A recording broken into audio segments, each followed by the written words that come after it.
nothing's more disappointing when you see a guy that's extremely skilled, and then when the dogs got to come out, maybe they're a little bit down. It never does, and they just cruise, or they just give up, right? And because fighting is fighting, and people will respect you if you go out on your shield. Now, it's a double-edged sword, as you said. If you want a perfect example of that, it was my Glory debut.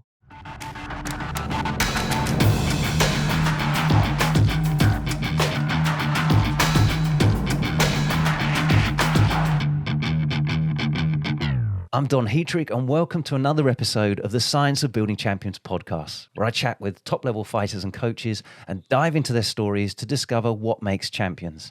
And today I have the honor to speak with Paul Banasiak, Polish-born 2-times world champion, 4 times North American national champion, a full-time fighter in Thailand, a Muay Thai coach, and a host of Muay Thai Guys podcast alongside Muay Thai guy Sean Fagan. It's great to speak to you today, Paul. Oh man, that's the most complete intro I've ever heard on a podcast. And man, it's been a little while. When I was fighting professionally in the States on big shows, it was like back to back to back, and the same 10 questions getting asked over and over again.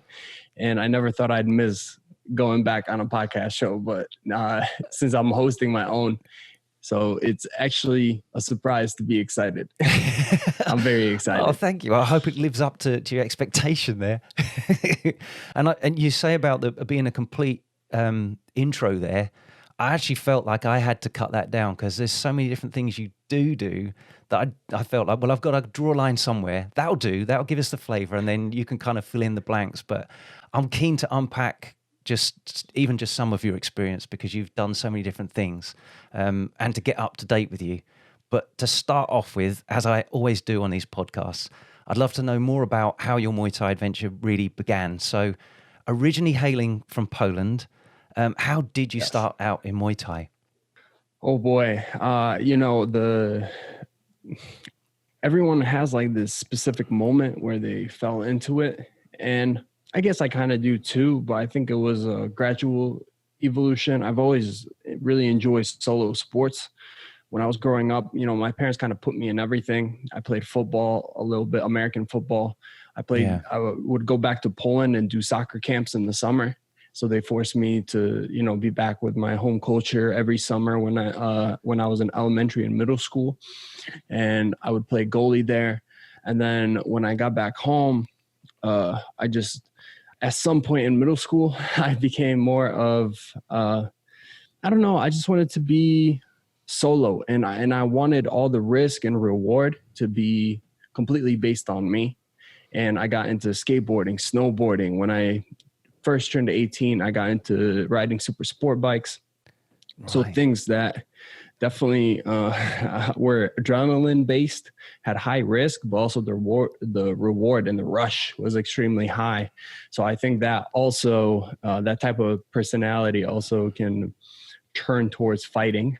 And I remember now throwing it way back, I'm going to feel old for a second. Blockbuster and VHS tapes. Yeah, oh yeah. Yeah, I do. I don't know if you guys had it in the UK, but we had Blockbuster in the US, right? Yeah. Like it's almost a joke now talking about it. Like you feel old. And I remember Blockbuster, and we had a Hollywood Video as well here in the States. And I was a kid going there when they were starting to close down. DVDs were in, and people started doing a little bit of streaming and whatnot.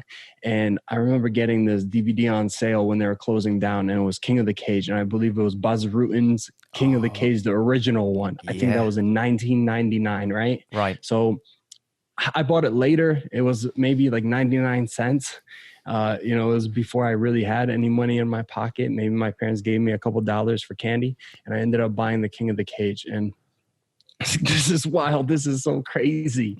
But then one of my friends ended up having backyard fights at his house. And I was never really introduced to fighting. My brother did karate and these different martial arts, and it never really resonated with me, like wearing the pajamas and all that. So when my friend started putting these things together, it was with just friends. It was fun. It wasn't really like like I'm a badass, I'll beat your ass kind of deal. It was literally for fun. But me being the adrenaline junkie I was, we would just do like first blood fights in his backyard. And I ended up doing it for a while. And then I remember one of my friends that actually trained, he maybe had like a year of boxing training, and he just whooped my ass.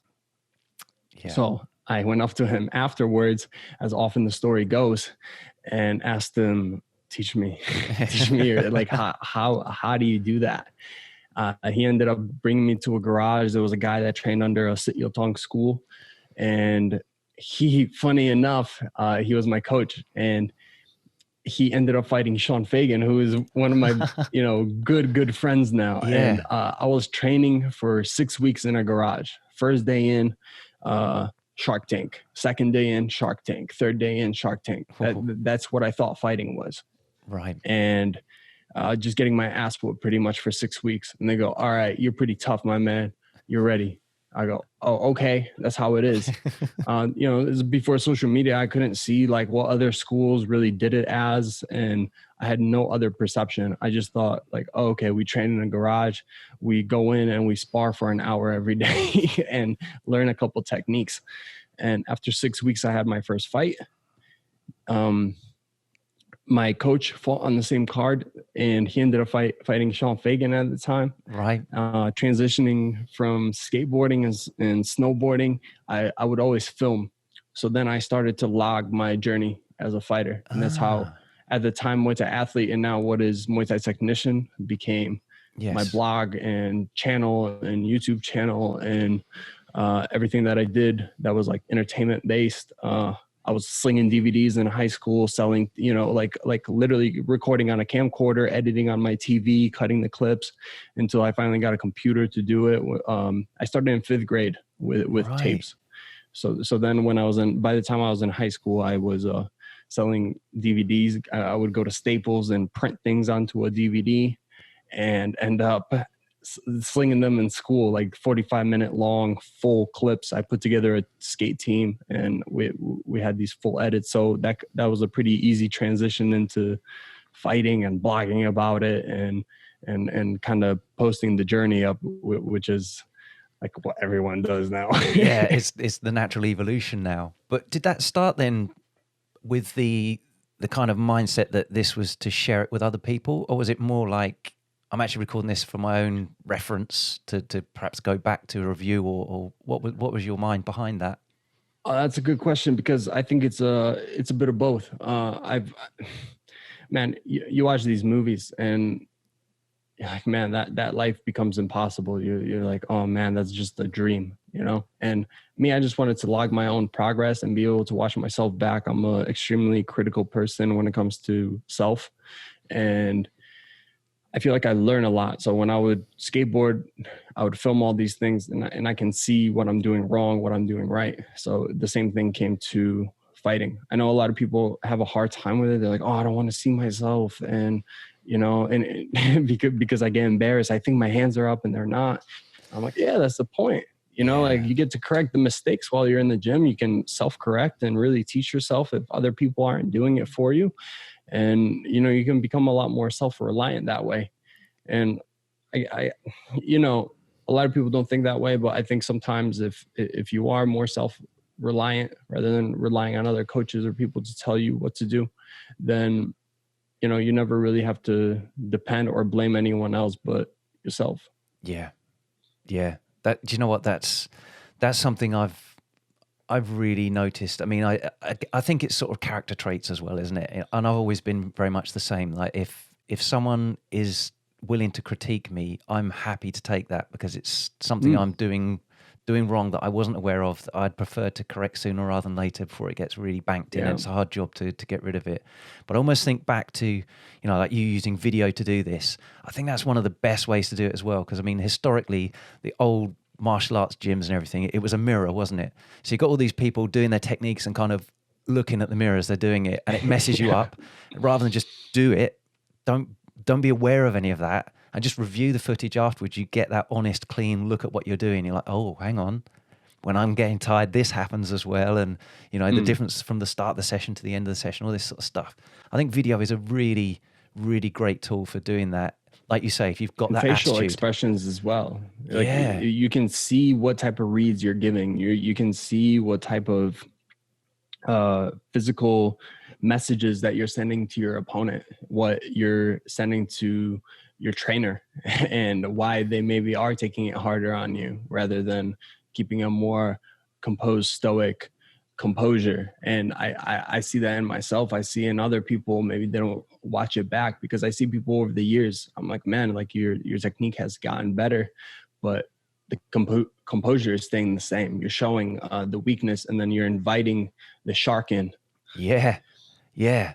And how unconscious that can be. I've got a really weird example here. Okay. I've always been in training that it's poker face. If you're tired, if it hurts or whatever, I'm trying, even in training, I'm trying not to have the habit of showing it. So people are like, well, you're looking so calm and composed and all the rest of it. Like, but inside I'm like, and yeah, and it's a habit, but I've found where I'm okay with that in training. And it's like, even if it's the strength and conditioning as well, or foam rolling and stuff like that, I'm trying not to kind of do all the gurning stuff and like, this is hurting. I'm kind of like, that's inside, get rid of that. I'm trying to keep that and habit. it makes a physical difference, right? Yeah. Like when you relax your mind, your body also relax, so you can get deeper into that manual release. Yeah. And it's almost, if it is like your posture or expressions kind of amplify how you're feeling as well. So if you're if you're kind of like pain face, it's like, yeah, you're almost more aware of the pain rather than write that off. It's a passing moment as such. But I didn't realize that this is where it gets a little weird. Okay, so when I have a shower or a bath and I'm using shampoo or soap, I have this habit that I didn't realize I had until my wife was in the same room and pointed it out. She's saying, why do you screw your face up when you're soaping your body? So I've got this habit where I've had soap in my hair, and I'm used to any soap north of the eyebrows, basically. Yeah. That's one of the reasons I like you, is your sensible haircut as well, Paul. Oh yes, I understand. But the soap must have run down into my eyes at some stage and stung my eyes. So I've got this habit of soaping myself up. I'd screw my eyes up. And I do that regardless of where I'm soaping on my body. So I'm now aware of this, and I'm thinking it's such a habit. So anytime I'm like, I'm in the shower and I'm doing this, I'm screwing my face up, but there's no soap up on my head. So why am I doing that? It's just a habit.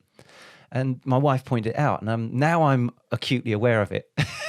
But just like you were saying, kind of reviewing your footage, you can see this kind of weird stuff that you do. Like, I didn't even know I did that. Yeah. But like you say, they invite someone in. If you're doing that kind of stuff and you're giving the tell, then it is actually an issue, isn't it? Oh, 100%. And that's the most important factor, is to be honest with yourself. I tell a lot of people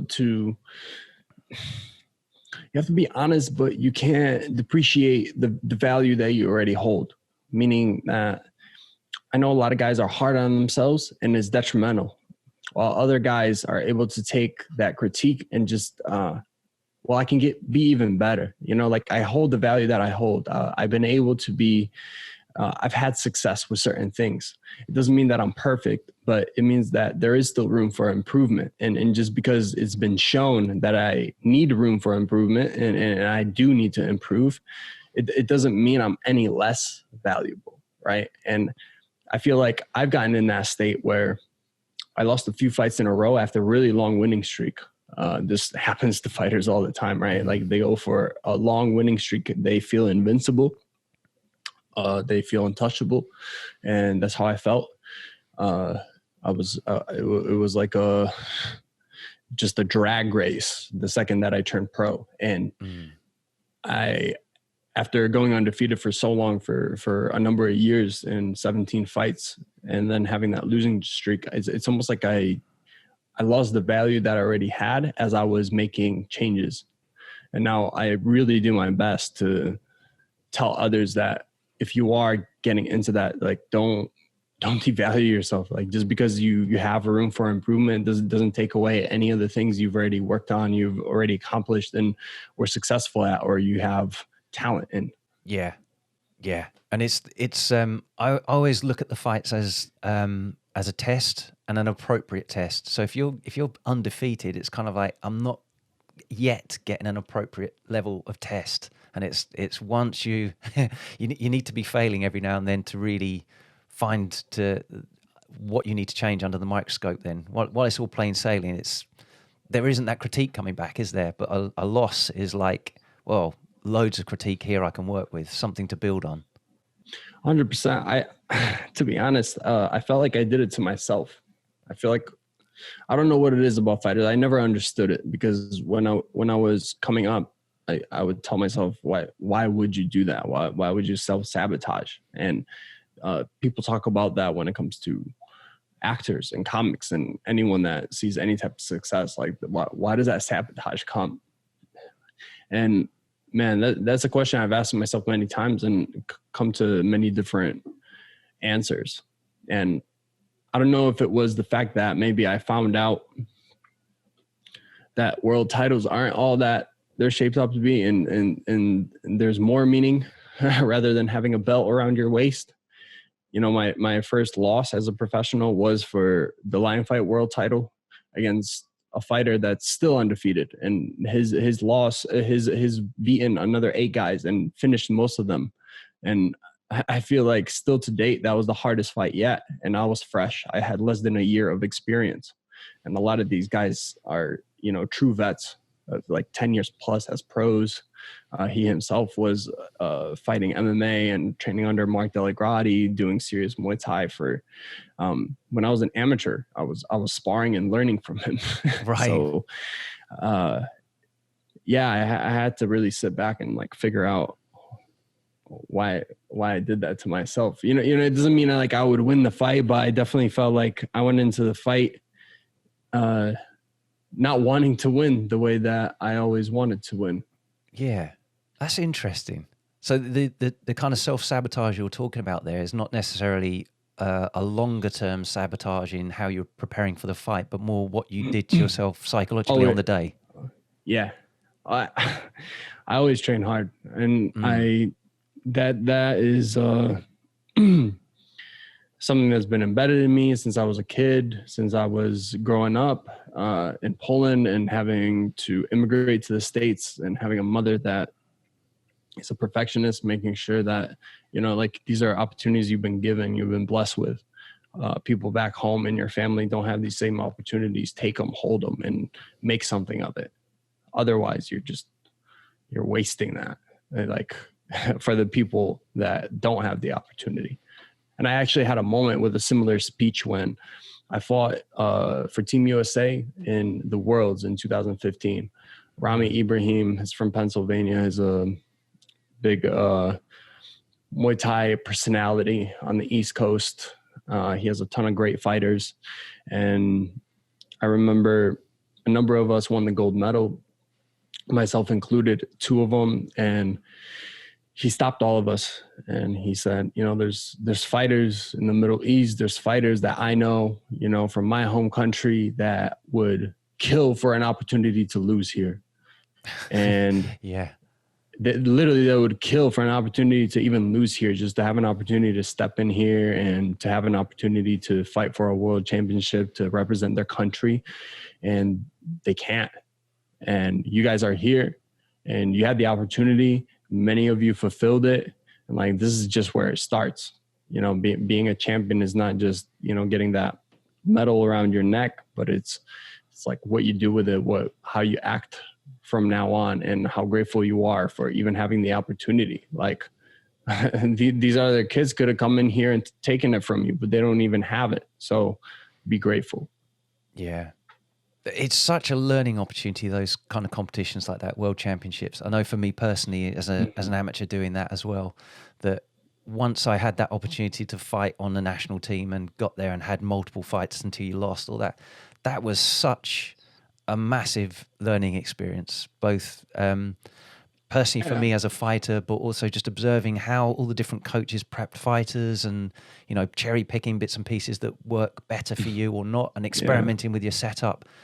I found that was a real fast track kind of pressure situation where everyone's kind of exposed out on the floor and you can see all these different things going on. It was fascinating with the different countries. I miss it. To be honest, I really miss it now. As we're talking about, just picturing in my head, just, we would have road trips like 2-3 hours to Boston to train at Sityodtong, to New York to train with different teams, to Jersey to train with different teams, everyone on the come up, and having these tournaments that we're getting ready for. And there was only like one on the East Coast and one on, now they have one every single month outside of COVID right now. But before that, they were having ones almost every other month. And at the time, it was one event we're preparing for, like for the year. Like, all right, let's get a van. Let's all drive down. Let's enjoy it. People had mattresses in the arena, and they're all getting stuffed up. 600 fighters waiting outside a, like a Holiday Inn to weigh in, and just starving, and everyone becoming friends. And now seeing everyone come up it's really fun watching the come up, but it's definitely that journey that was the really fun part. Like, not now everyone kind of goes in their own, in their own direction as a professional and goes on with life. But those team building opportunities, those things, I think, especially if you're an amateur, you really want to savor those. Yeah. And you mentioned that sort of team building, and it is, although, like you said right at the start, a kind of a solo sport where you get the rewards out of it that you put in, but there's still that massive team element, isn't there?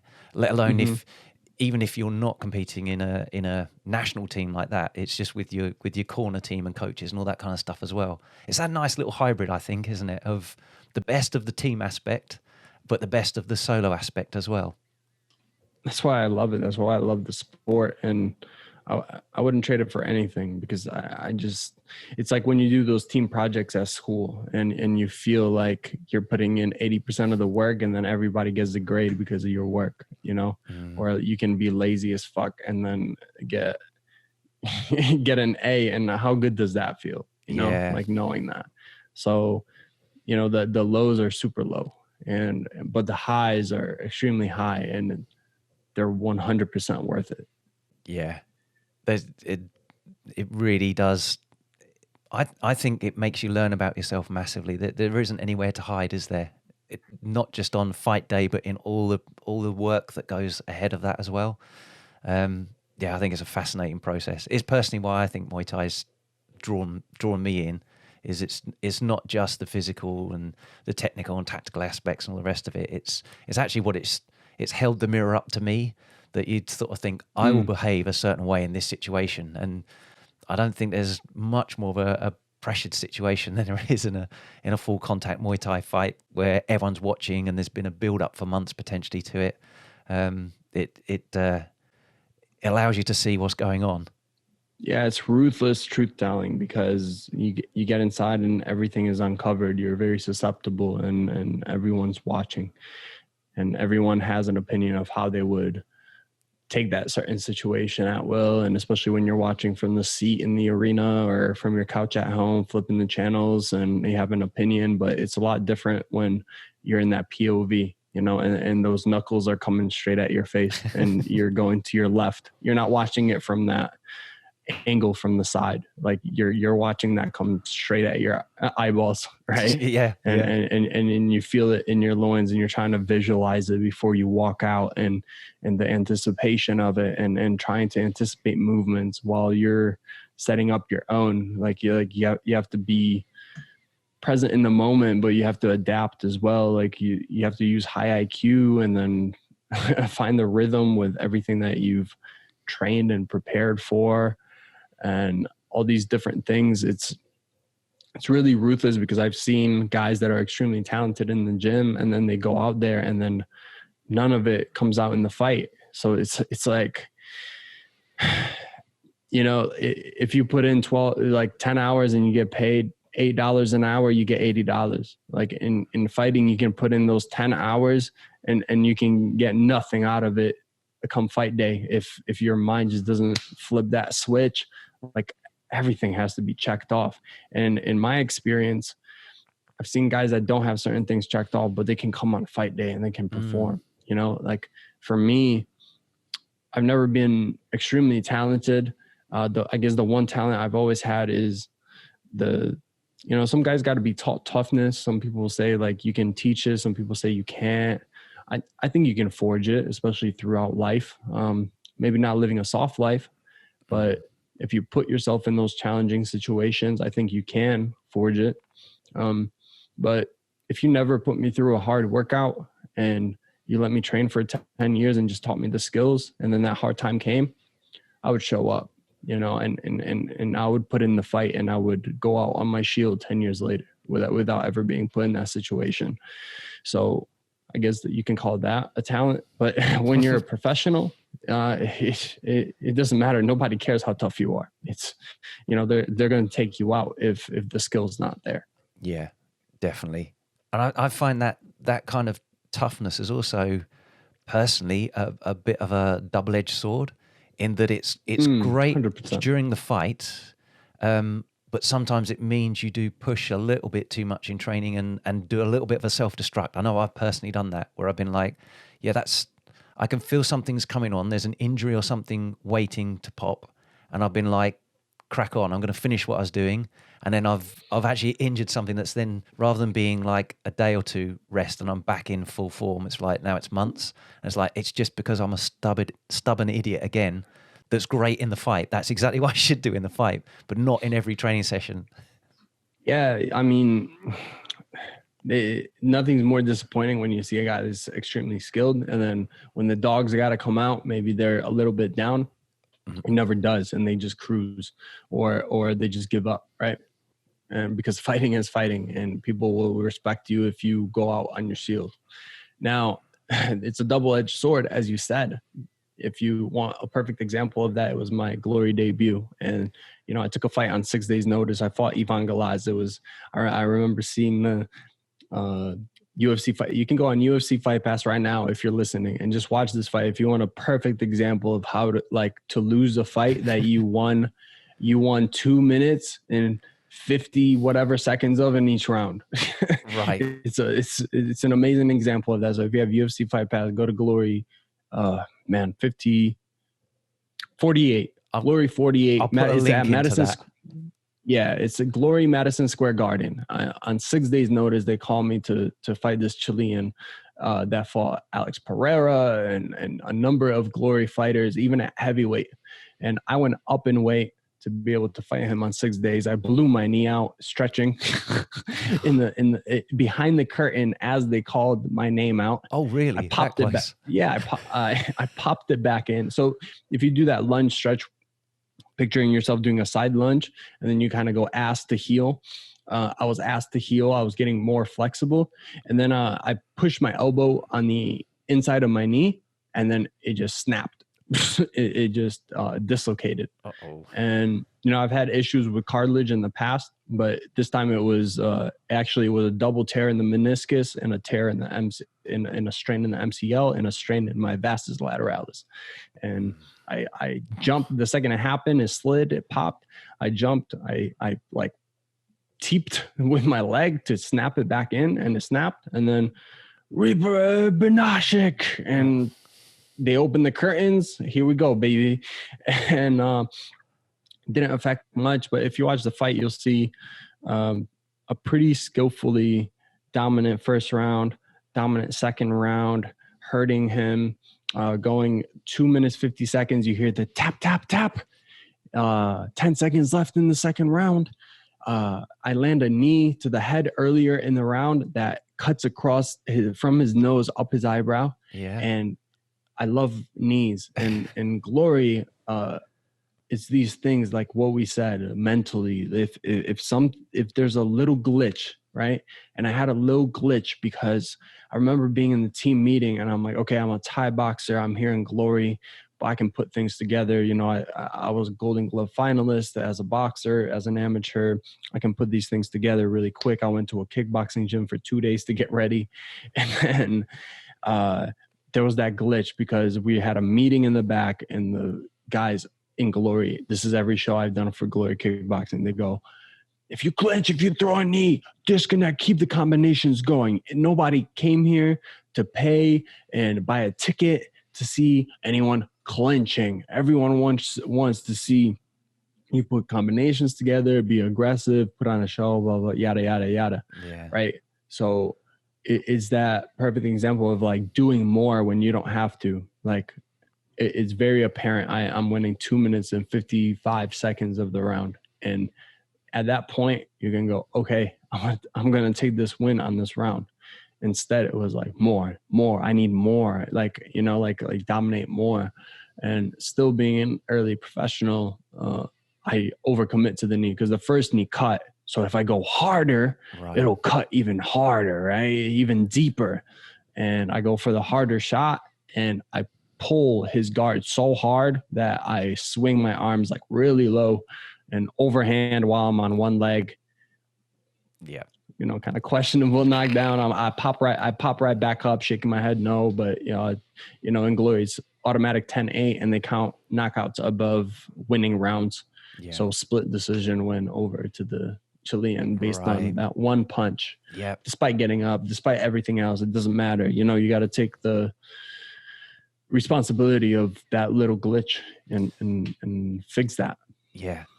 And a great lesson to learn though. And I'm sure you've benefited from that lesson in future fights, haven't you?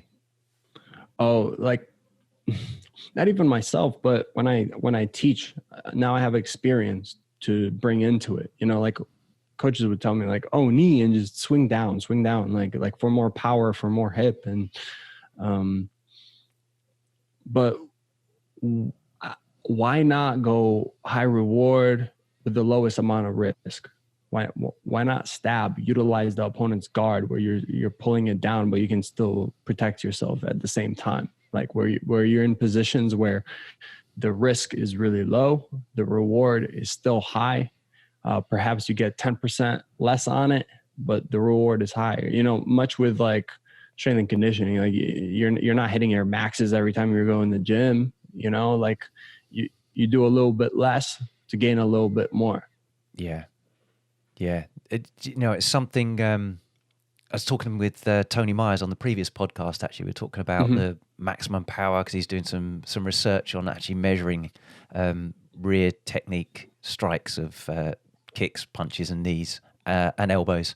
And he was talking about not trying quite so hard, and that actually ends up with more force measured on the impact on the target. And wow. Just relaxing a little bit more, so the muscles are a bit more relaxed. The agonists are working, the antagonist muscle groups are relaxing, so the brakes aren't on as you're throwing it. So just kind of relaxing and just throwing it makes a big difference. But that's the role I see for strength and conditioning, actually, as you've mentioned that as well. That it's almost like if you can increase your maximum force production or rate of force production, so strength and power, then to actually match your opponent, if they're not as strong, your 80% matches their 100%, but you're more relaxed and you can keep it going all day. So it's rather than thinking I've got to apply my 100% in every strike in the fight, it's actually I train to increase my 100%, but I consistently use 80% of that in the fight over and over and over, and that's how I'm going to win, and that's how I'm going to make sure that the best technique comes out of me, really, and I'm not overly tensing everything and just thinking that's the way to do it. I really enjoyed that visual you had in your heavy hitters program where you're talking about the energy systems and that, like, if one guy is just a little bit more conditioned and, you know, they're working at the same workload, but they're a little bit more conditioned, like his drowning him at that 100% while he's able to still recover because he has a little bit left in the tank, right? So like he doesn't have to pretty much use all his steam to get the same energy output out. And then if they're trying to keep up that energy output, they're like really steaming themselves out. And then as the rounds go on, you just can't recover anymore because you're failing, right? Like if one guy is doing like 70% of his max lift while the other guy is doing 100%, but the number is the same, obviously when he goes back to set 2, it's going to be rough. Like I know when I do like my max set of pull-ups, if I do like leave 2 in the tank, I can have that consistent number over and over for every set, right? Yeah. But if I just go all out on the first one, I like truly fail. It's just true muscle failure. When I go for the second one, it drops way off. I can't do the same number I would if I did like 2. Let's say I can do 10 perfect strict pull-ups, and I just picked to do 7, or 8. than if I did that like 10 and like, oh, fucking strained on those last 2. Then when I go back in that second set, it's like 5 versus the other one. I can do 8, 8, 8, 8, 8, 8, 8, right? Yeah. That's it. And that overall volume then is greater, isn't it? Oh, 100. Yeah. That's what matters. You know, like Farasa was talking about that, I believe, on the Rogan Experience, where it's like, you know, like GSP, he pretty much almost never goes to failure. He's like, I just have him do these movements every single day, and then he's able to just get more volume throughout the week because he's able to do more repetitions of it. Yeah. Yeah. It's interesting how that all works out. You kind of touched on things a little bit there. I just wanted to mention as well, I mean, in parallel to everything you've been doing with your Muay Thai, you've been doing, well, like skateboarding, all this kind of stuff as well. But you were also, you're a certified personal trainer, and you've actually got a degree a degree in health and exercise science. Is that right? Yeah, that's correct. I graduated with gold cords in health and exercise science after going to, so eventually I was going to become an anesthetist, which is a step down from anesthesiology. I thought about it as a kid. I'm like, man, 12 years.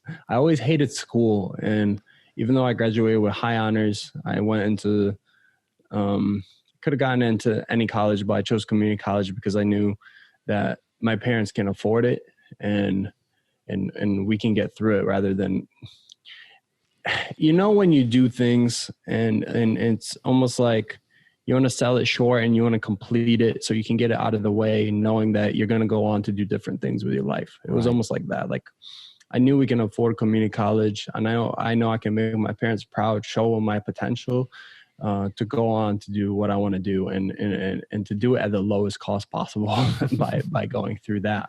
Right. Yes. And I ended up being the youngest person going into an RN program. I think I was 19. And after 2 years of college, I applied for the 4-year RN program to get in. I ended up doing a year of clinical, you know, like in the ICU and the NICU with the little babies. And I ended up failing I always do this on podcasts. Is like, I hope my mom doesn't listen, because I know my dad listens. My dad listens to shows I do. Yeah, he's interested in the things I do. My mom, not so much. So I just hope it doesn't get passed around to her. Maybe when I'm like super successful, I can just like, oh, right there, I missed it on purpose. You know, there was one test I was taking, and you had to get I believe it was like a 77. Like, it had to be at least a C+. And I remember getting to a certain point in the test, like maybe like there was like 16 answers left. And I was like, you know what? I can't. Like, I tried. I remember doing the prerequisites and my parents being like, oh, like the reason why you're not interested in it is because you have to get to the clinical portion where it's more hands-on and you're a hands-on learner. And I'm like, all right. And, you know, I did everything in my life as a blueprint.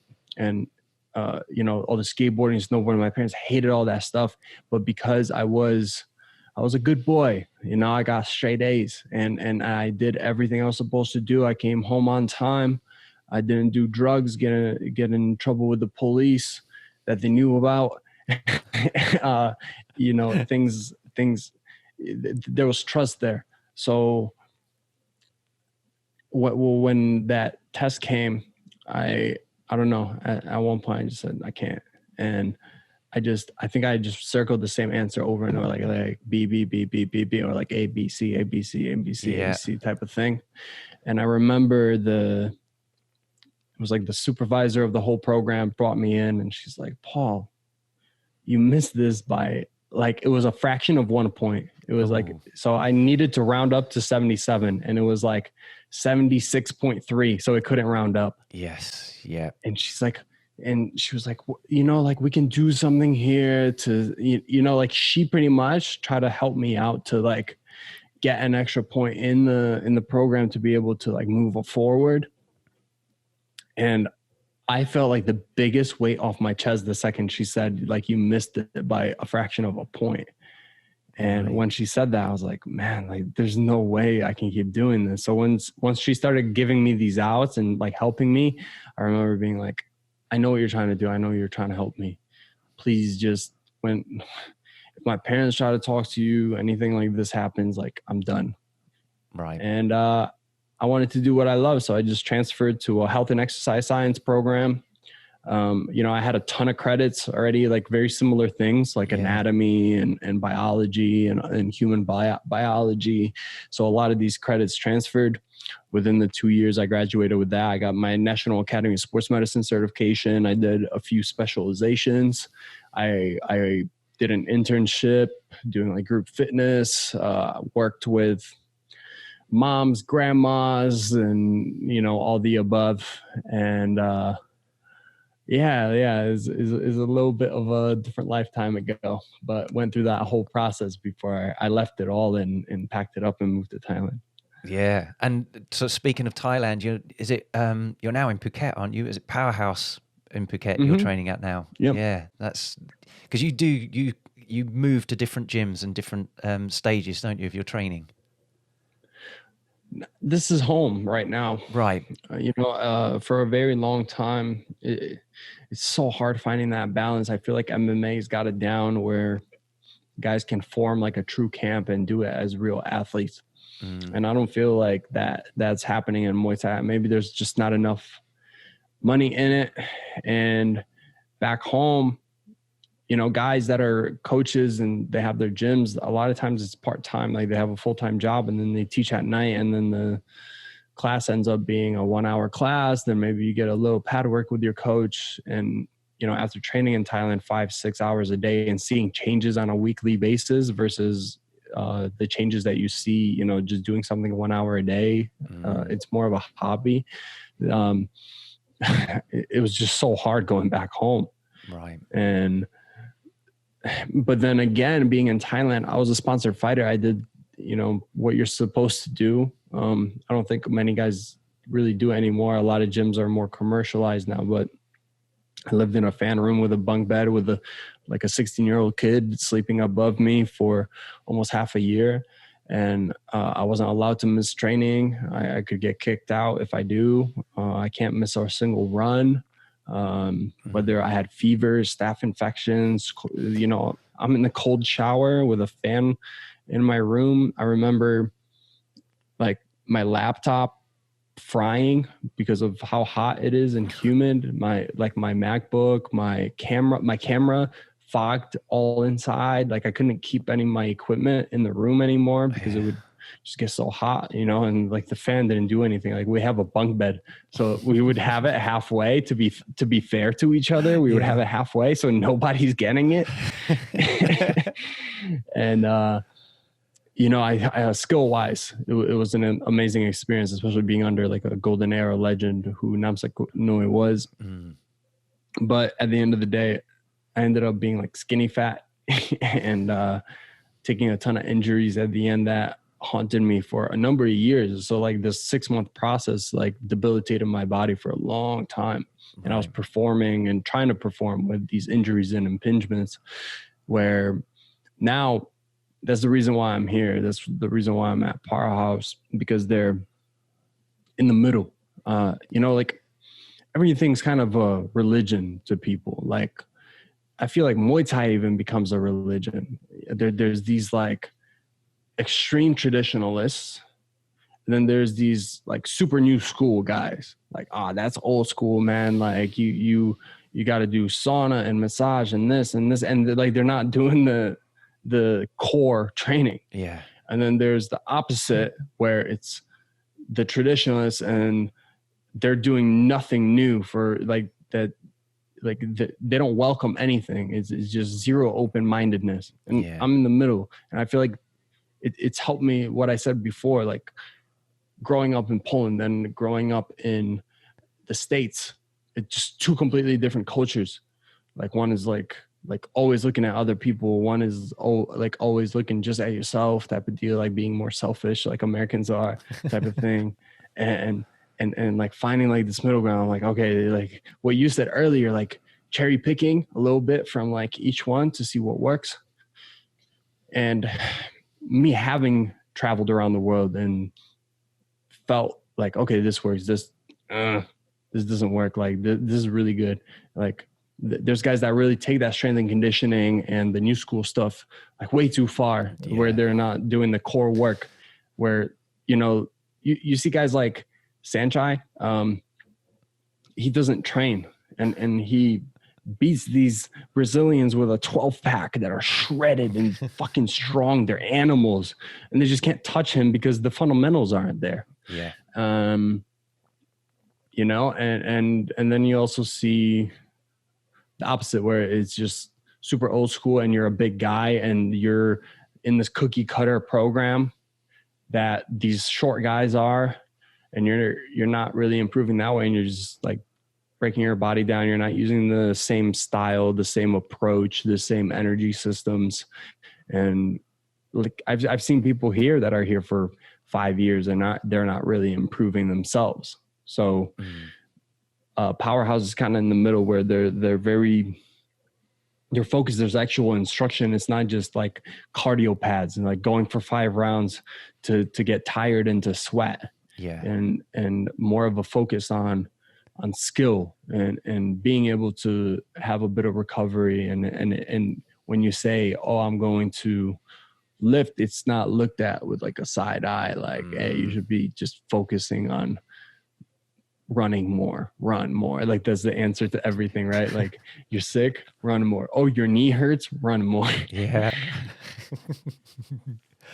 And you know, it's I have this kind of a bit of a little phrase I had in my own head, and I used to use it on my website quite a bit, of respecting the traditional, embracing the new. And I do think that, I really like that. Yeah, I perhaps should use that again a bit more. But that's genuinely how I feel about things. I think there's a ton of really good stuff in traditional Muay Thai training, and that's naturally evolved to be efficient at doing what that's doing.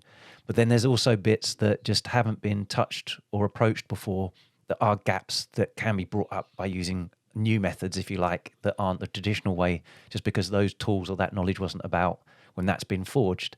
And actually marrying up the two in the right amounts, not getting the pendulum swinging way too far one the other way, is kind of the best way. But also to kind of personalize it, like you've said, where, you know, what does suit one person doesn't another, and there are different things and different areas that you perhaps should be focusing on to get the most out of yourself, and not, on the other side of it, mess yourself up as well, just trying to do something that does suit somebody else and not you. I think there's probably quite a bit of carnage with people just trying to copy people that are either a completely different build or a completely different stage of their training, and the intensity and the volume of their training that they need to improve them or even maintain what they're doing is perhaps way too much for you or not enough for you. And it's knowing where you are on that and just trimming things to keep moving forwards. Sorry, have you got something to say about that, Paul? Yeah, because with that said, I feel like I personally probably have missed out on being a part of a team, meaning in the sense of like having like this extreme belief system. And it's more true now than ever when it comes to politics, like where you identify with the side, and then all of a sudden, like you got friends and people that will be like, yeah, man, I got your back, you know, like if you have that certain set of beliefs. But when you're this person that's more open-minded and you're able to see things from both perspectives, it's almost like people can get on the team with you because they're like, yeah, I like that part about you, but you also believe this, which I don't believe, that's on the other side. And I've definitely felt that in Muay Thai. Like for a long time, I was trying to like really identify as, do things the right way. Like when I was coming up, they're like, oh, you know, you've like, there's the guys that like, they go to the other extreme. They're like bowing to the bag, which is what I told you about, like religion. They like bow to the bag before they hit it, like respect, playing Thai music and like wearing a Mongol while hitting the bag type of deal, right? Just like taking it to a crazy extreme. And what's funny is that the Thais care about that stuff so much less than foreigners do about like other foreigners. And not being a part of like Team Traditionalist or being a part of like Team New School, I don't get the people that like jump jump ship and like, yeah, we're on the same team, brother. Like, I'm here to support you. More so of the people that are like, yeah, man, like, fuck this, just be cool. Like this, instead of identifying with one team or another, like, just to be cool. Like, and I feel like that's what I've always wanted to do with fighting, with when I was skateboarding, any of these things, because I remember my parents always telling me, like, you know, like, skateboarding's for punks, or riding street bikes is like because you have a death wish. Funny enough, I have a death wish tattoo on my leg, and I always wanted to prove the opposite. You know, it was almost always a challenge for me where I was saying, yeah, but not me.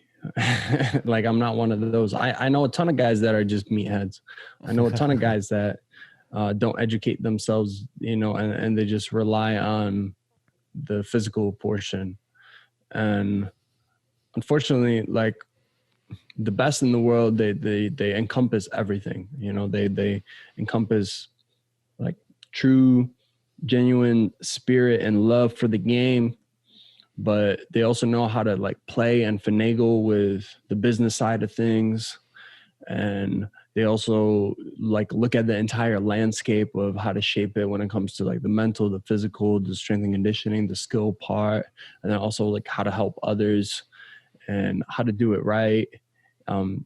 Those are the ones that like truly get to that peak spot. But like on the way there in the progress, not a lot of people see it because they can't identify with it. So it's like, tell me which way to do it. Don't tell me like, well, sometimes like this and sometimes like this, because then it's confusing. Give me A, B, like a blueprint. And that's how I try to teach, like with these diagrams, because I'm a visual learner. So when I created the Striking Academy, I try to encompass everything, like audio where I'm talking over these breakdowns, but then I also have the visual, and then I have the physical example, and then also the in-fight example. And then I can tell you like, okay, this is the style. And recently I started creating the Mastery series, which is showing you how to throw, let's say recently we did the knee, right? And I go over 5 different styles. Right. Like 5 different styles of knees, like different hand positioning, different commitment to the stab from the hip. And then when do you use each one? When is each one, like each one has a pro and a con. No matter what, there's a pro and a con, right? And it's like, when do you use each one against what type of fighter? And what drills can you use to get each one better, right? Because I can't swing my arm down against a certain guy, but I can't swing my arm down against another certain guy. And that's the part that a lot of people don't want to be interested in, because they're saying like, just fucking tell me which way is the best, right? And there's no such thing. People have made each style the best. But it's dependent on the situation and how they execute it. And that's what I'm trying to make sexy. And that's what I'm trying to bring appeal to. That's interesting. Something that I've always had when I've been coaching the Muay Thai side is that I try and make people aware of the different techniques, like you say, different variations of throwing something, or even different techniques that you may throw in different situations. And it's more based on the range that you're at, and whether that range is being closed up, opened up, you know, the relative movement between everybody, what's gone before, what's going to happen afterwards. But it's more like, rather than overly thinking about it, you just feel what is right in this position with this kind of threat or not threat. And it would change which one you use, how you guard as you throw it, all the rest of it, where you position yourself before and afterwards. But to more rely on, like, you've drilled this stuff in the different positions, almost create the environment to create the right condition for each one. So like, this one works here, it doesn't work here, and vice versa. But then to encourage people to just feel when one situation is on or not.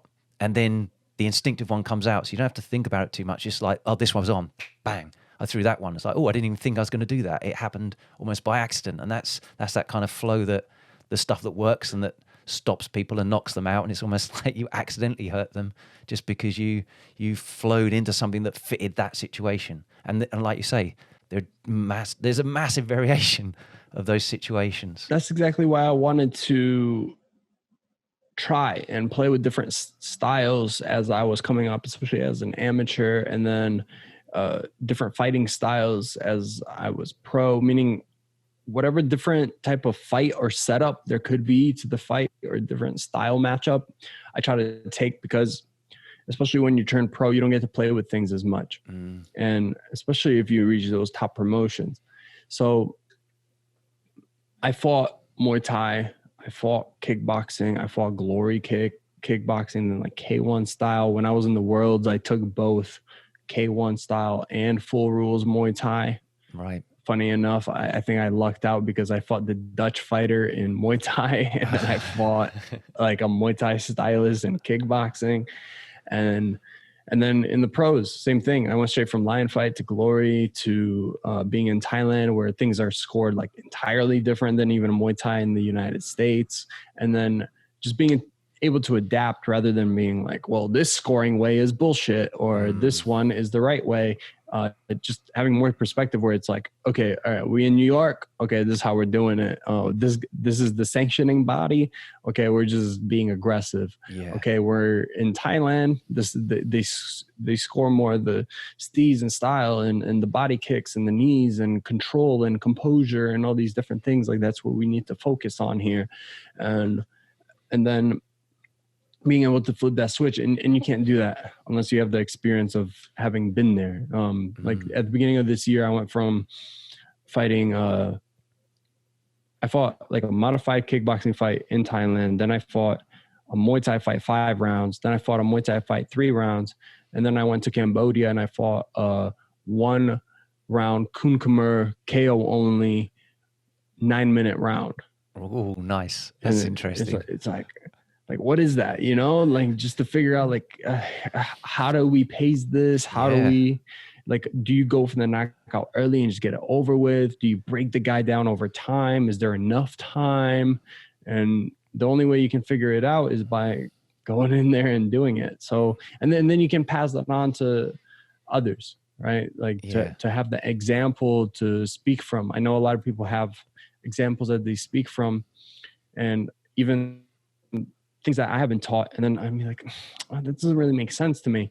And then I figure it out because I'm doing it in a real situation. I'm like, okay, that's why it didn't make sense to me. Yeah. Right. Because it doesn't really work that way at this angle. It just doesn't feel comfortable. Right. Like it only works for that guy because he's shorter than me. Or it works for that guy because he's orthodox rather than, you know, me being a southpaw. And there's nothing that can replace the experience of having been in those situations. Yeah, definitely.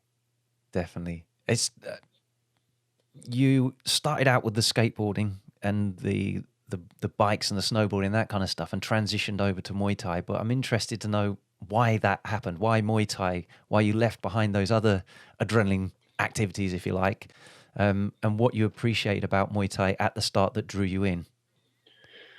I started to get kind of sick of the culture and skateboarding. There was a lot of like, I was never somebody that, especially once we got to high school, a lot of drinking and smoking and talking shit type of stuff. And, you know, like we would have videos running from the cops and things like that. And down the line, it just didn't appeal to me. I never thought it was cool to be kind of talking shit to each other all the time as like a friendship type of thing. You know, those like groups of guys where like the whole time is just kind of busting each other's balls rather than like talking about growth and development and things like that. So again, it's like one of those things where I'm in these circles where I'm in the middle. Like I don't like fully identify with the circle where I'm willing to be like, oh, I'm a skateboarder. So now I am a punk and I just smoke and I drink and skate pools and break in and skate the pool and then run. And then like I do this for the next 10 years. I was like, no, I want to do all that fun, cool shit. But I also don't want to go into like destructive habits that down the line don't allow me to grow. Right. And so I didn't identify with that. And then, you know, you take even more heat for it. You're like, it's like, oh yeah, we'd invite you, but you're always like this.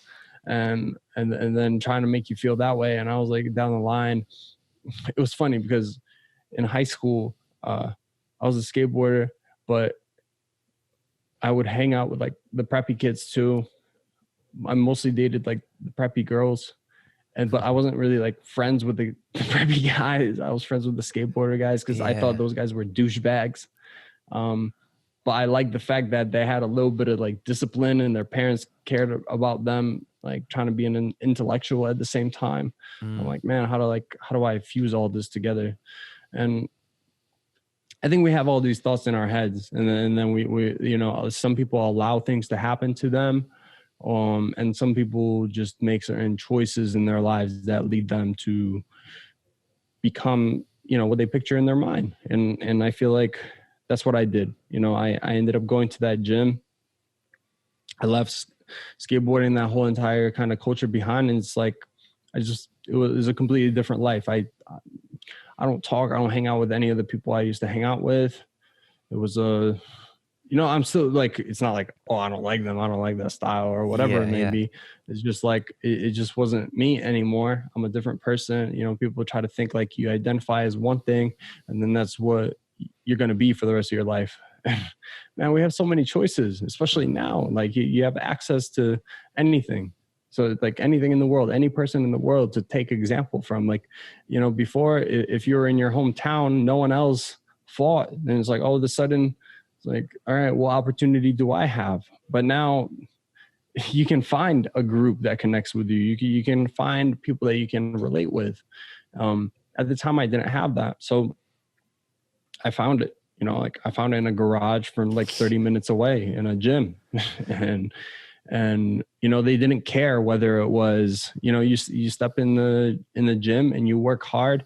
They don't care if you're black, white, Asian, girl, boy, you're a doctor, you came from a shitty background, you were a dickhead or not. Like, do you come in? Do you work hard? Do you respect the teacher?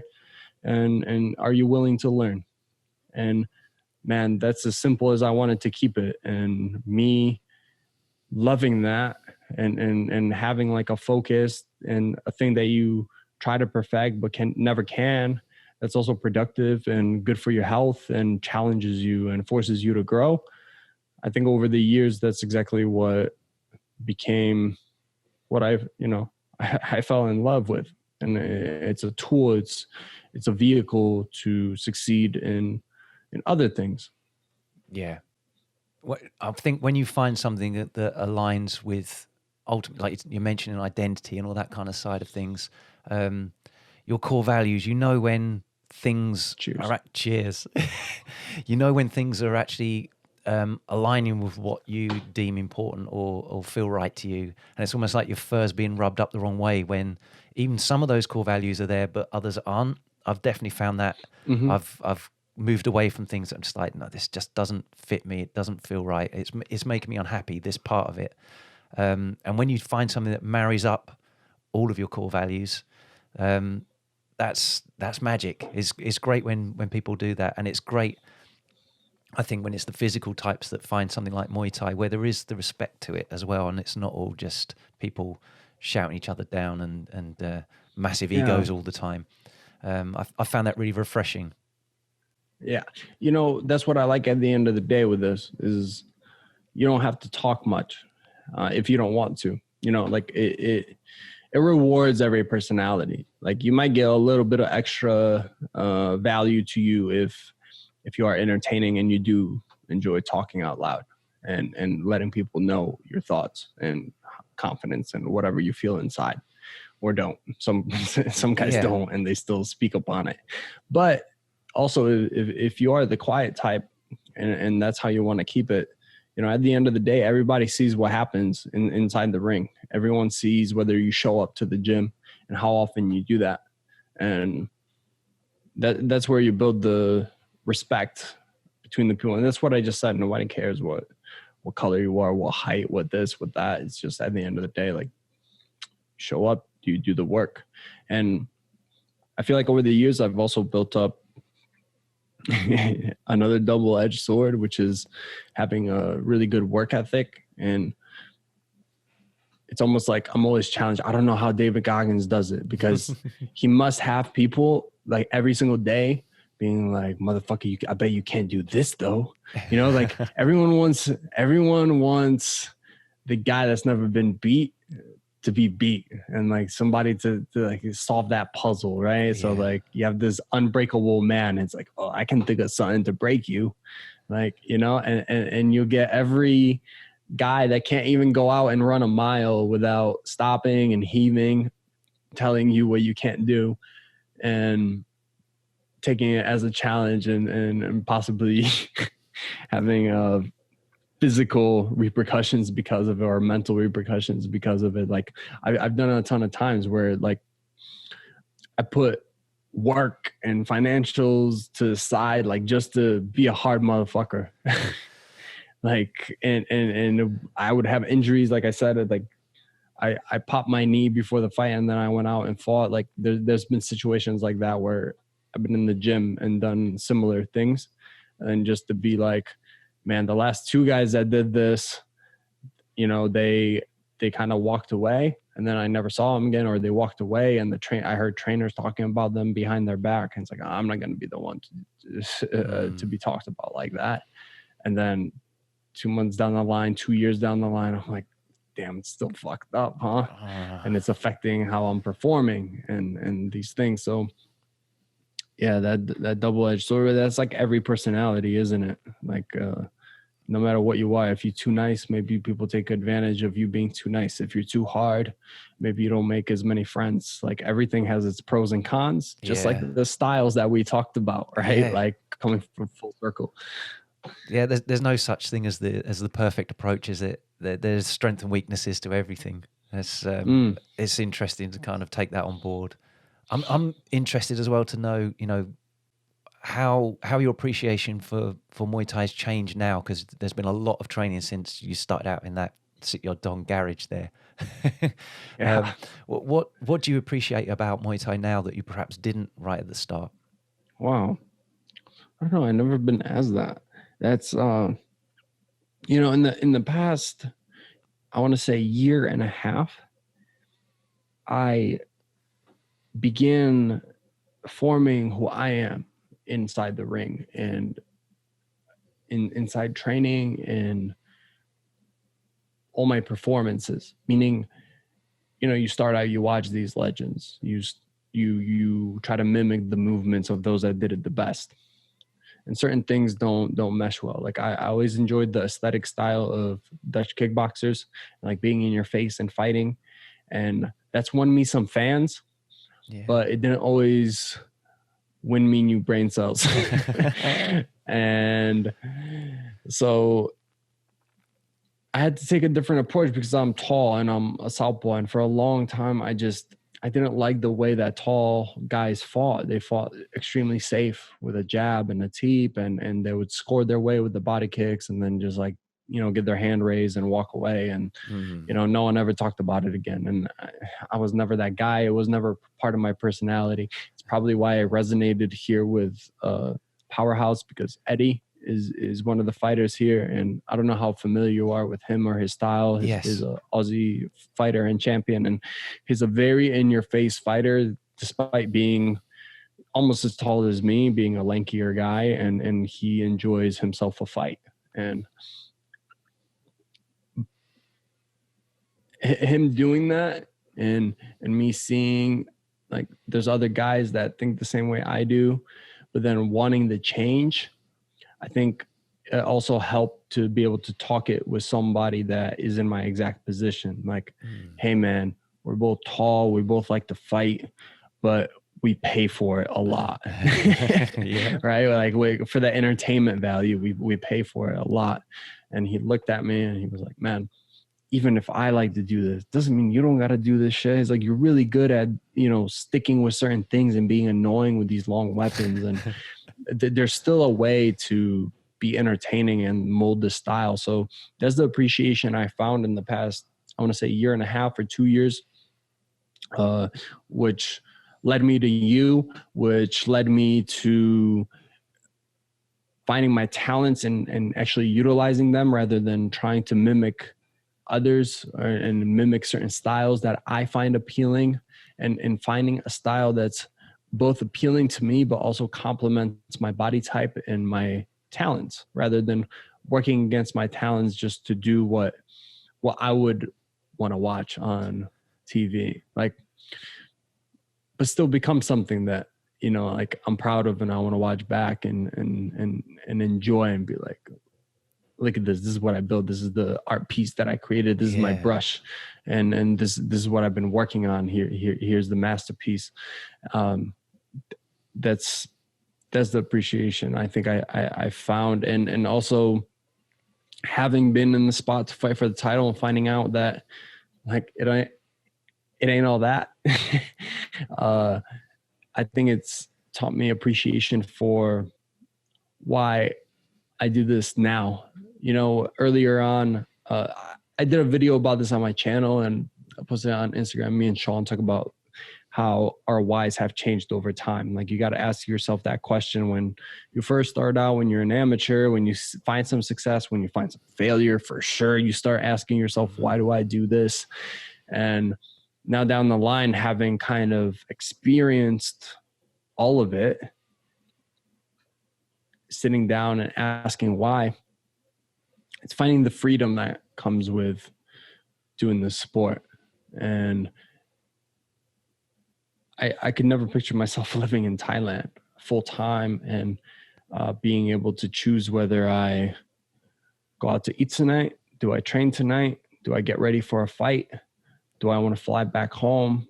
Not that I want to do all these different things, but just having the freedom and the choice of it, and then being able to meet the people that come from all different types of backgrounds and cultures and learning about them and how they think is more of a full life experience rather than what I would have had if I was back home and boxed in and never tried anything challenging. Yeah, that's interesting. And is that why you still fight now? You know, despite all the challenges that you've had, is that why you still fight? Another good question. It's why I still do it is I'm getting better at it. I'm starting to finally figure it out and piece the things together. I feel like for the first time I'm a professional, where before I think there's a lot of professionals that aren't professionals yet, meaning they haven't figured out like the nuances and they rely on certain talents, like having a good overhand or, you know, having that one-shot knockout power, that great equalizer, or having specific things that have worked well over time against certain styles or like against other foreign fighters. And having fought against all types of people from Thailand, from the West, from Europe, you start to kind of figure out like, oh, wow, there's so much to learn here. And putting all of that together, kind of how I said, forming my style is figuring out now how to put it together. And me putting it together is extremely intriguing. Like just the learning process of how I can like put these little pieces, what you said before, cherry pick them all, and then form this style that is me. Yeah. And I want to keep having experiences so I can speak upon them. I want to have experiences so I look back when I'm older and say I had as many of them as possible to look back on. And I didn't stop short of experiencing something that I see down the line and go, oh man, that would have been an amazing opportunity. But I stopped. Yes. You know, I'm in the prime. I don't know what it was when I was younger. I always told myself 28 to 32 is prime. That's where we get it grooving. And it's almost like a self-fulfilling prophecy where I was 27 turning 28 and I finally started to develop who I am and my style in the ring. So we'll see how it goes 28 to 32 now. I just turned 28. Oh yeah. So we're in the sweet spot. Yes, exactly. What do you think are the most important traits or characteristics for a champion to have in your opinion? That open-mindedness to take in information but also be critical of what you take in to, it's a thing that you only gain with experience and having dealt with different personalities and people and coaches, is learning what to take in, kind of that Bruce Lee philosophy of like, you know, take in that which works, or and get rid of that which does not, right? Yeah. I've had to do that a lot over the years, moving around, being a nomad for a number of years before we started to settle down. I started to be in a committed relationship type of deal. Like everything before was very nomadic, and now it's the opposite. So I feel like as a champion, you unfortunately can't really be satisfied. That's one of the things you have to come to terms with. You have to surrender to the work. You have to be willing to surrender to the work. You have to be willing to surrender to the process and to look down the line in long term. So whenever I train students, I never train them based on the quick talents and those quick gimmies that can win them the fight that day. I try to train them for 5-10 years down the line where they can be successful, because I've seen where it ends up. I never try to look 2 years down the line like, okay, we can win this belt in this state and then we'll see where to go from there. Yeah. Rather than that, you know, like that guy that has that big, powerful left hand, it's amazing. And he keeps putting guys away in the amateurs. But once he comes across a professional that's seen that left hand from a million of other guys and it doesn't work, and now all of a sudden you have nothing else in your arsenal, unfortunately, you just start, that's those guys that start to lose and lose and lose. And then they can't figure it out. Like, oh man, now I have to work on these talents, but you brought yourself to this high level already. It's hard to catch up with these other talents. It's like being in the UFC and having a white belt and you've been a striker your entire time. Now you got to learn wrestling. Yeah. It's too late, homie. Like you have to prepare and look further down the line. And I think that's what really makes the guys that are successful. Like I've seen a ton of guys in the amateurs that went like 5-5, 5-6, and then all of a sudden something clicks where like they've been working on timing and technique and putting these things together, and maybe they're thinking a little too much in the fight, so they get put away by that athletic guy with the big left hand or a big right hand. And then at one point all those skills come together and they're a complete fighter, and they just start taking those guys, taking them, and that 5-6 becomes 12-6 and 13-15, and then they go pro. It resets anyways, and now they're the more seasoned professional. I mean, that's how I always looked at it. I remember watching Lion Fight, seeing guys that if they had like 4 or 5 fights, they got to the top of the heap. They had to fight top competition. Yeah. It was like they would give you a few warm-up fights, but man, there was very little in the middle. I always talked about it this way. You got to view it like a pyramid. There's all these guys at the bottom that are just bottom feeders. Like you get MMA guys that jump into Muay Thai and boxing. You get boxers that just want an extra paycheck. You get the guy that's the tough guy and he just wants $500 on the weekend, extra $500, you know? And then you get the guys that went pro so they can tell their friends like, I'm a professional fighter. But then you also get the guys that were amateur phenoms and they took 40 fights before they went pro. And like all these guys are there at the bottom, and then like a few of them rise. So there's very little in the middle. So like once you pick apart a few of those bottom feeders, it's, you know, you're fighting top competition from there. You're fighting world champions.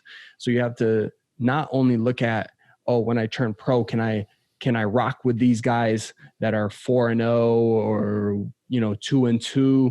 It's like, because a lot of guys look at that, they're like, oh, I can fight that guy. Yeah, but after you fight that guy, can you fight the guy above him? Yeah, that's the real question, right? And that's what I looked at. And behold you, after going a whole 4-0, I fought Brett Heatrick, WBC world champion that's fought Cyrus Washington, been fighting for Lion Fight, take on Madison Square Garden, was 16-4, top 10 WBC in the world. And I had to be ready. And I won a 5-round decision. I was ready. So, but if I didn't think that way, never would have happened, never would have come close in that fight. Yeah. You wouldn't have had that scope to experiment and develop safely. There's less opportunity to experiment at that top level, isn't there? You know, it's got to be effective, and you need to have done your groundwork. I'd love to know, you know, what the greatest obstacles or challenges you've had, either personally or as a fighter, and the lessons that you've learned from those. Injuries, 100%. You know, what I see in a lot of people are personal life challenges, from their girlfriend, their wife, their family, letting these things affect their life. I've seen a lot of trainers it be affected in their gym, and then it trickles down to the students, and that's really unfortunate.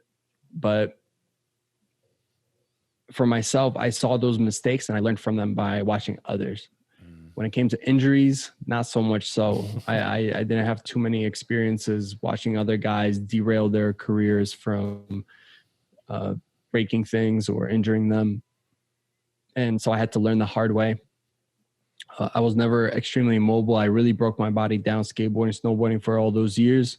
I had really bad cartilage issues in one of my knees. And then obviously that glory fight didn't help.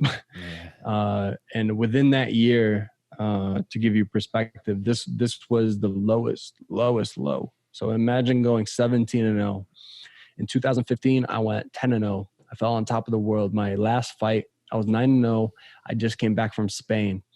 I went 3-0 in the world championships. In the nationals to get to the world championships, I fought two of the guys that were world champions the year before. So they weren't punks. There was one undefeated fight, two undefeated fighters for their first loss, and I beat both of them. Then I went with Team USA to Spain. I ended up fighting a pro in the finals. So I feel extremely confident. He had 77 fights. I had 13 amateur fights, something like that. I end up winning the fight. Then I go to Madison Square Garden. There's one guy left in my weight division. He was a big Muay Thai fighter. He was my height. He ran through everyone, like even experienced fighters. I think he had 6 finishes in a row, really strong in the clinch, 6'4", just like myself, and really experienced. I think he had almost 30 amateur fights. Right. So at the time I had close to 20. So they were advertising it as like combined 50 plus fights between the two of them. It was a main event at Madison Square Garden in the theater. It was a big charity event. We were the main event there. It was on like a local pay-per-view type of thing. And I ended up taking a split decision. Right. I won the year 10-0, beating the number one guy on the East Coast. The highest of highs, like belts and gold around the neck and Madison Square Garden. Like that's the dream, like being under those iconic lights that are on that roof. Yes. And walking through and seeing just pictures of legends on the walls. And then having won a few more fights, running out opponents, going to Golden Gloves and things like that. Like, okay, here we go. We go to Thailand. We moved to Thailand. I live in Thailand for almost a year. I go 4-0 as a professional, defeat an IFMA gold medalist as my pro debut. He had something like 40 professional fights. It was my pro debut.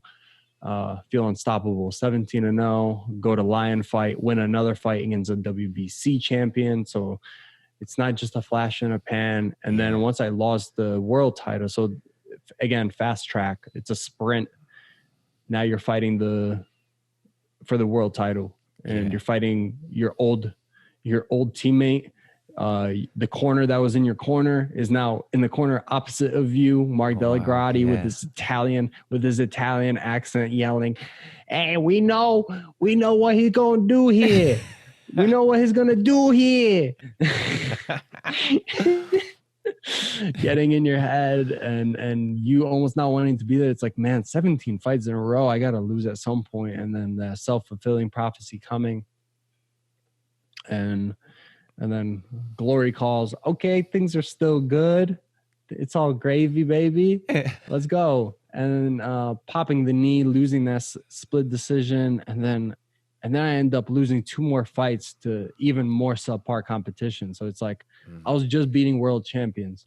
then I was fighting for the world championship title, and I was undefeated, unstoppable. And now all of a sudden, I lost a couple fights, but they were, you know, injuries right before, like 6-day notice, all these, a lot more experienced. But now all of a sudden I have no other excuses to blame it on, because I just lost 2 fights to 2 guys I should not have lost fights to, Right. In glory. And I go, man, I've been handed this amazing opportunity in 3 split decisions. and I just couldn't get past it. And then I end up losing 4 in a row. So 17 straight, and then 4 straight on the losing side. And then within the same year, it goes from, I have around 20K in my bank account, 17 fight win streak, life is good, to I'm on the US team, to kicked off the US team because of a medical suspension, because I got hit so hard in the fight. 4 losses in a row. In the fight that I'm supposed to make my comeback, snapping my hand in the first round, having the meniscus tear in my left knee, and then getting facial reconstruction from a headbutt in a fight, just going under, going to sleep, going to doctors for a whole straight year, not being able to use my body, and like all these things that just built up momentum, like everyone loving you, everyone being on the train and hopping on, and, you know, every day seeing all the love and all the different likes and, oh man, highlights, and on a podcast every other day. You know, you feel important, and then you lose a few fights, and all of a sudden everyone's all right. Forget about them. It's trash. It's this, you know, and you can't even, you know, before I would go, yo, watch me. I'll show you, you know, I'll take this as a challenge. Couldn't even do that because my hand is in a cast. And then I'll do something crazy and take a risk. Well, no money in the bank account. I flew back to Thailand. I had a cast on my hand. I had everything I owned in my bags. I had a return flight ticket. So I like to do this for fights, like pretty much abandon, like burn my ships, right? Like get to the island, burn the ships. Like there's only one thing that I can do is succeed. And that's what I did. Like training for a chip for the world title. I moved to California. I slept on a couch for a month. I spent just as much money as I made on the fight. Then after that fight, I booked a flight to Thailand to move back again, not to get comfortable. Right. And I bet on myself, meaning the winning money is what would have been what sustains me in Thailand, is if I won the winning money and the bonus. Right. Well, the bonus never came. But I still had my ticket to Thailand and my bags packed. So my ass is, especially after that glory fight, my ass is in a cast with $300 in my bank account to get an apartment, to feed myself, and to pretty much live for the next month, because it takes a month for glory to pay you. Right. Yes. So I have $300 left in my bank account because I bet on myself, and all I have to me is I can't prove anyone wrong. I got a cast on my hand. I'm on a 4-fight losing streak, and I got no money in the bank. So what do I do here? You know, like that was the lowest low. I have videos somewhere where I'm just talking to the camera and just letting it out. I'll pull those up one day, but to remind myself that, you know, I didn't stop. That was the lowest low I've ever had, because it just went from this like skyrocket up to like, yeah, the cliff, the drop. Yeah. Oh man, what a drop, man. And yeah, my girlfriend was still in the States, so I was by myself in an apartment. Just in an apartment for a month, just with my thoughts in my brain, filtrating through how much I hate myself for an entire month, just being self-destructive. So how did you turn that around, and what did you learn there? I kept rocking. Literally, there was a I was hopeless. I was helpless. I didn't feel good about myself. I didn't feel good about myself for a long time after. Even when I got back in the ring and I won, I still felt like it was fake. I felt like they talk about that imposter syndrome. Yeah. I never understood it until like now that I look back at it. I'm like, oh, that's what I was going through. I think is now that I'm on the other side, I bounce back. It's so much easier to look at like what was going on, rather than when you're like in the shit. To open up your eyes and then take a whiff and smell it. It was me. I go, okay, I'm going to keep on rocking. I created like a Patreon page. I started doing more technique breakdowns. And like, since I couldn't do much with my body, I was doing a lot more studying and breakdowns. I started to study videography more. I bought a course. I started to just look at like, how can I get better at things that I don't need my hand for? And then I got in the gym. I started working on my jab. I broke my power hand when I dropped my opponent. And I kept hitting with this broken hand. So that double-edged sword of being tough is I kept hitting with the broken hand, and the bone splintered. It's like it's split inside my hand, this one right here. Right. And I kept rocking, kept showing up to the gym. Wasn't missing any weeks, wasn't missing too many sessions. I just had a cast on my hand, and I have like video breakdowns of like how to spar with one hand inside the Patreon. Yeah. And I didn't feel good. I was doing it anyways, just because I felt like I need to do something that makes me feel like worthwhile. It's like what they say, like if you're an addict, you can't get out of bed. You can't like, man, just do your bed. Just fold the bed, fold the sheets to get a little bit of order in your life. And that's what going to the gym was. I mean, it was bullshit. And then for a year I paid with like bad patterns, like pulling back my left hand because I had a cast on and I was still in the gym shadow boxing. So it's like I built bad habits, but mentally it was something I had to do. And then by the time it healed, I ended up fighting. I still didn't trust my hand. I fought Kolo Benchamak my first fight. My coach tricked me into it. I told him I'm like, listen, I've been fighting world champions and on top promotions in the world back to back to back. I'm like, I just need something that makes me feel like I'm worth it or that I'm here. Like they keep giving me these challenges for me to be like, fuck you, I can overcome this. And being a B fighter, like if you do boxing, you know what being on the B side is, right? Like you're supposed to lose and for me to come and win.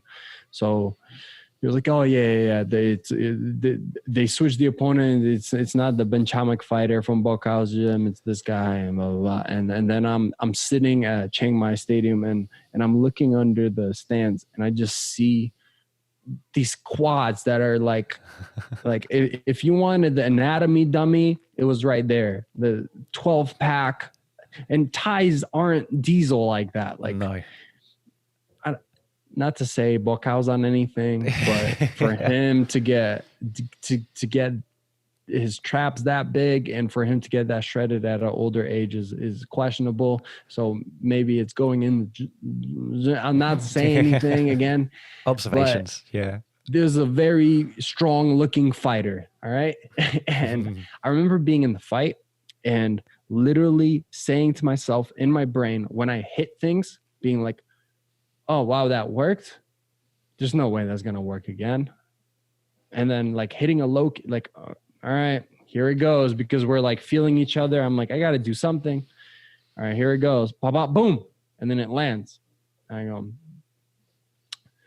that I just got lucky. He let me. Like, it's round 1 and 2. He's a strong Thai fighter. He's just letting me kind of work, Like that's literally the things I was saying in my head. Right. This is bullshit.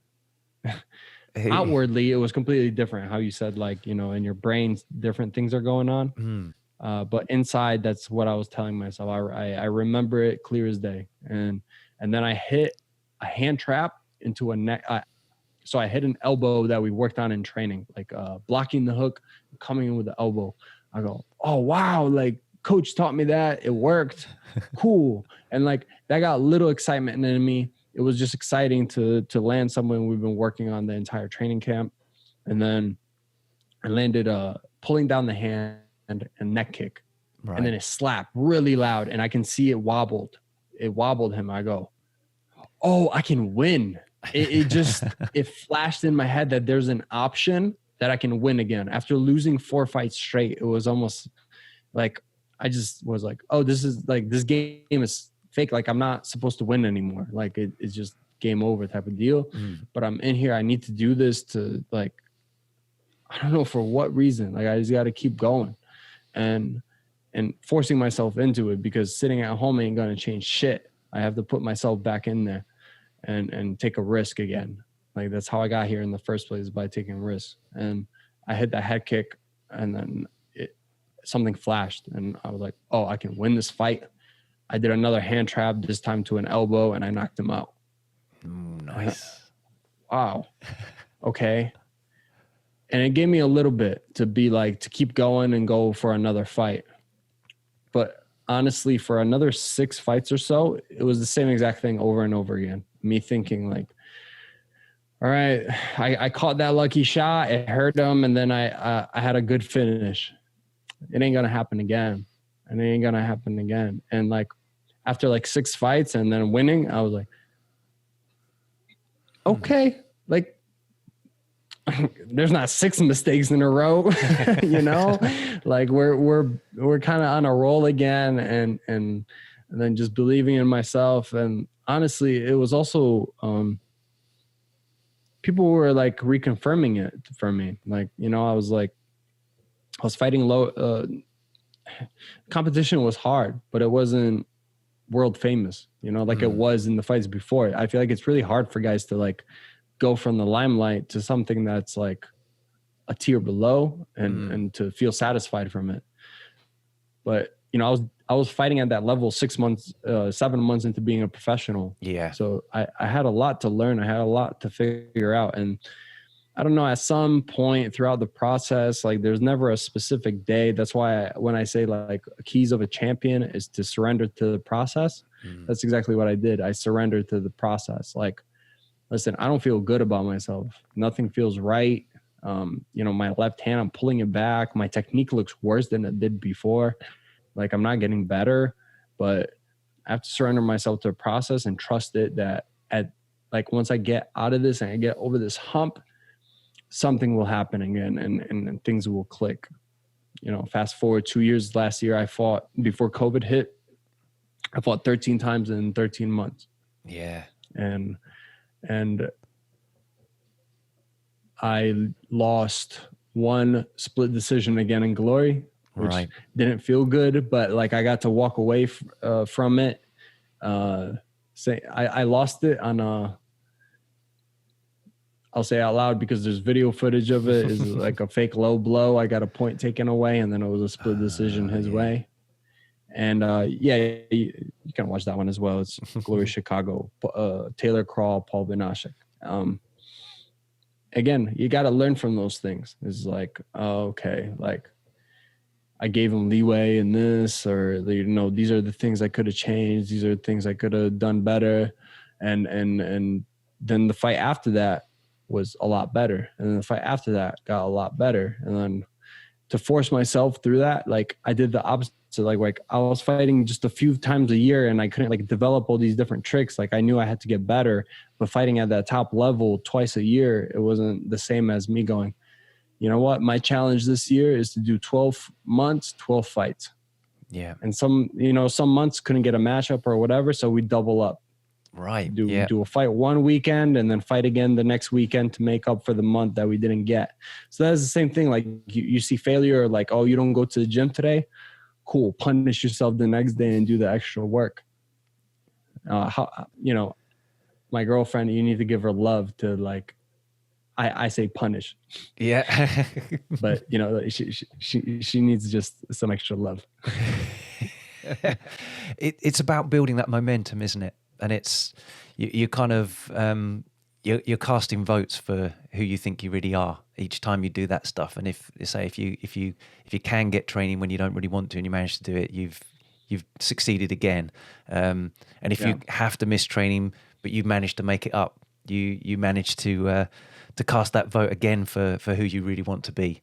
And it sounds like that's the kind of direction that kind of all gradually tiptoed back towards again until there was that sort of self-belief again, and then it starts to work. That sort of learning curve with all of that, how has that changed your fight preparation from, when you first started until what you do now? It's hard because I've switched gyms. So like if you have certain experiences and you're in the same gym, you can speak upon those experiences, and those people that were there for it are able to be like, yeah, I remember when that happened. Let's try to change this.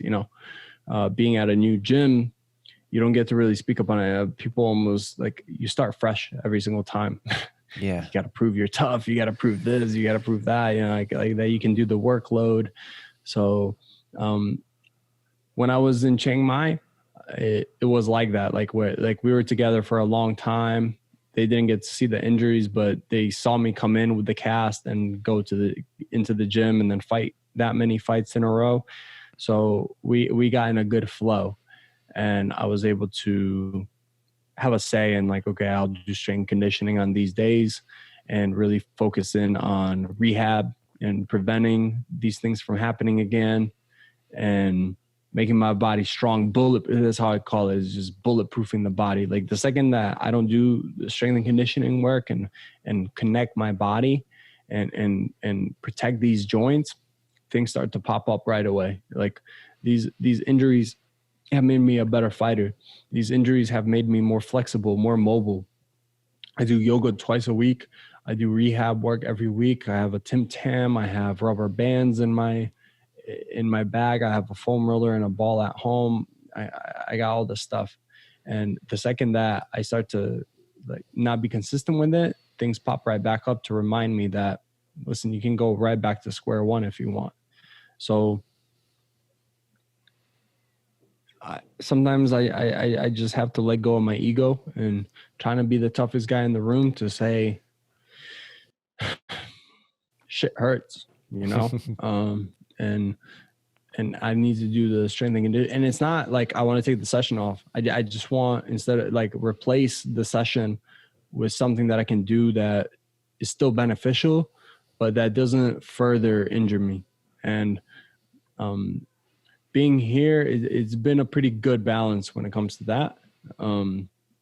Having like foreign owners to be able to like speak to in English and to translate some of those things. Yeah. And them having some of those experiences is a lot easier than when I was in a Thai-owned gym with like old school Thai legend training you that way. Then you literally have zero communication, zero say. Like you can be perfect for like months at a time. So we had Crew Gay, the infamous trainer that just bodies everyone as he teaches them. He trained me for one of my fights. It was the most stressful hand wrapping I've ever had in my life. Like I couldn't vibe out to music because he would like slap me on the head if I like looked any other way, but like paying attention to where I flip my hand for him, things like that. Right. Getting off on a tangent. Not being able to speak up on it, like you can do everything perfect for 5 months, and then sometimes like you just go, listen, I can't anymore. Like today is just so bad. Like I remember like sweating out fevers because of staph infections, and then just them forcing me to put on like an ankle guard around the staff, right, and then still clinch. I'm like, fuck, man, I don't want to spread this shit to other people, but that's for them to worry about. Yeah. All right, coach. All right, whatever you say, coach. Whatever you say, coach. And you can't question it. And then at the end of the day, like once it got really bad, I had to go to the hospital and get it cut out on my knee. They had to go with a scalpel, put me on the table. No numbing, no pills, nothing. Just literally scalpel cutting my knee and pulling out like green and yellow. Like, and then there was a hole in my knee that they, had to stuff with bandages and stuff like that. And it's like, okay, you can take one session off this week. Oh, Yeah, and back to running. Like after one session off, back to running with tape inside my knee, like literally in a black hole. So just forcing myself to be like, okay, like I'm not invincible. I can let go of my ego, and like instead of trying to rub it and please it and make others happy, I need to do that. You know, I think it's really important for guys to challenge themselves in that way. I think some people, especially now, like expect something for nothing.